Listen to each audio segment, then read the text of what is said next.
I'm not going to be long. I just want to make a point here. We look at the life of Abraham. I'm going to say the way it is.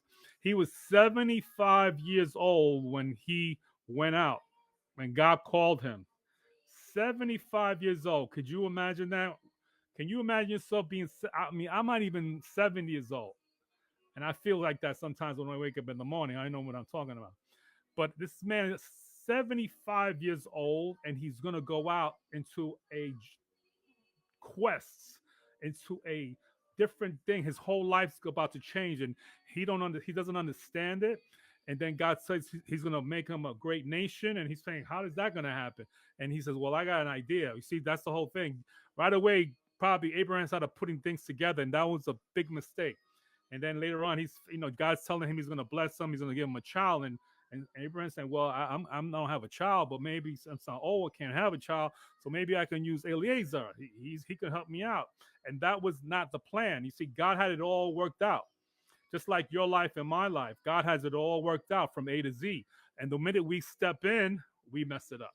And the point is that when God has a plan and purpose for your life and my life, our our purpose and our aspect of looking at things should be the way God looks at it, from a futuristic tense, and saying that God's going to work it out despite what we see. God has a whole game plan from A to Z. So when we start to step in and try to work it out, God doesn't need our help. Everything along the journey, like everything along the way, God has a plan, and everything, although it doesn't look right, it doesn't seem right, it's not kosher. God's going to say, I'm going to work it out for your benefit. I'm going to work it out because I'm going to bring you back to the way I want it to work. And His sovereign, He will make it work. Let me tell you something. Though we look at things from the natural eye, we can't imagine that from the perspective of a timeless sovereign God who has the world, like it says, like they're like dust on His hand, like nothing.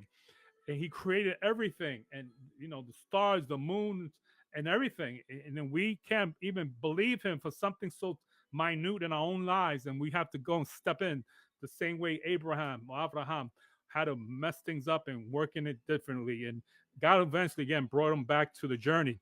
But again, the point is that the Lech Lecha, it's amazing that even again, I want to repeat this, that he was 75 years old and he obeyed the call. So my point is to you, no matter how old you are, there's hope. Even if you have disabilities, you can do it. God can use anything. Doesn't matter what you are. For example, look at Moses. When we look at the story of Moses, he was even old